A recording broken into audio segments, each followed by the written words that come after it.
Assalamualaikum warahmatullahi wabarakatuh. Perkenalkan, kami dari kelompok pajak bumi dan bangunan atau PBB akan menjelaskan bagaimana cara mengisi SPPT pada pajak bumi dan bangunan atau PBB.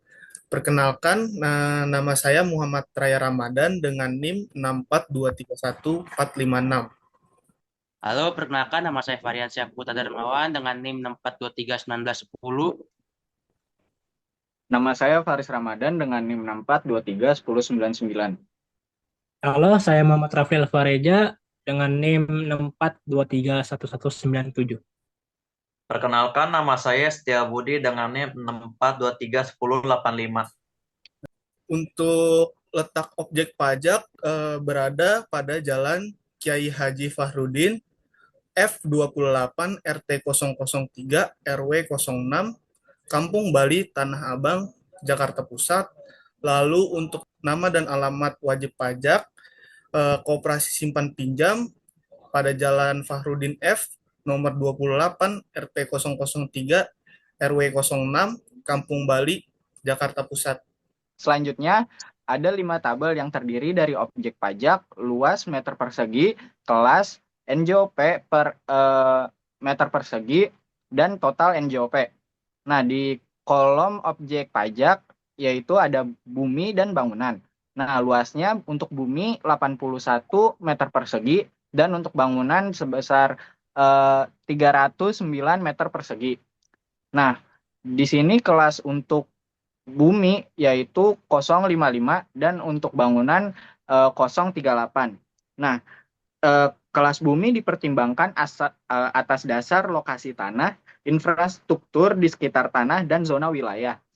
Dan untuk kelas bangunan yaitu berdasarkan kualitas material bangunan, luas dan fungsi bangunan, kondisi fisik dan bangunan. Nah, selanjutnya ada NJOP per meter persegi. Ini udah ditentuin untuk bumi sebesar 61.795.000 dan untuk bangunan 2.625.000. Nah, untuk total NJOP ini dari hasil perkalian antara luas meter persegi dikali dengan NJOP per meter persegi. Nah, untuk bumi 81 meter persegi dikali dengan 61.795.000. Nah, itu hasilnya 5.005.395.000.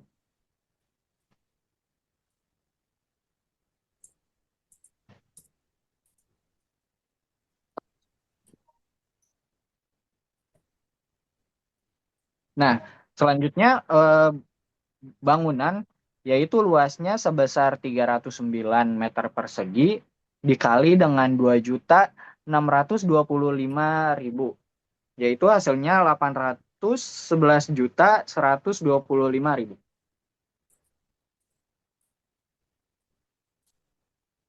Nah, di sini ada juga nego objek pajak sebagai dasar pengenaan PBBP2, yaitu sebesar 5.816.520.000.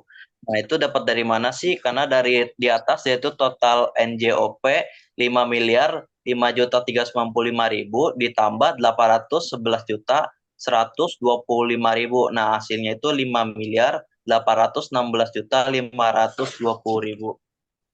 Di sini juga ada NJOPTKP, yaitu nilai jual objek pajak tidak kena pajak sebesar 60 juta. Kenapa sih hasilnya 60 juta? Karena itu hasil yang sudah ditetapkan oleh pemerintah Jakarta. Nah, juga ada NJOP, nilai jual objek pajak dikurangi dengan nilai jual objek pajak tidak kena pajak, yaitu sebesar 5.756.520. Itu hasilnya dapat dari mana sih? Itu hasilnya NJOP dikurangi dengan NJOPTKP.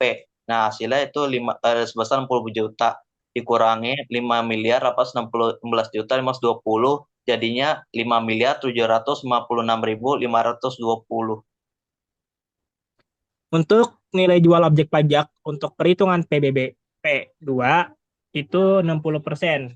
Dikarenakan selain hunian, pajak yang ditetapkan oleh pemerintah sebesar 60%.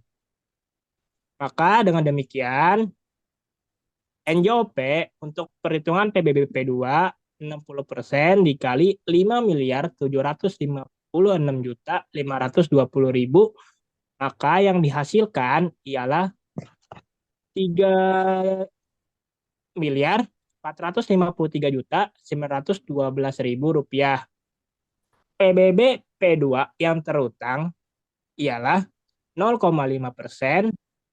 0,5% didapatkan karena rumus PBB untuk pajak bumi bangunan sebesar 0,5% dikali dengan nilai NJOP untuk perhitungan PBB P2 yang sebesar 3.453.912.000 rupiah.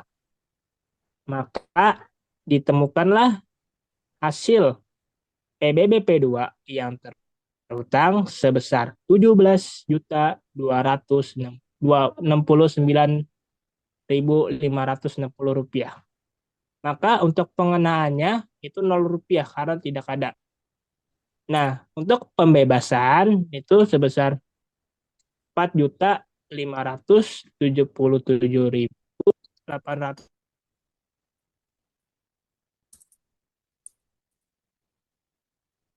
Maka pajak bumi dan bangunan P2 yang harus dibayar oleh PT Kospin Jasa 17.269.560 dikurang dengan 4.577.873 rupiah, maka pajak bumi dan bangunan P2 yang harus dibayar oleh PT Kospin Jasa sebesar 12.691.687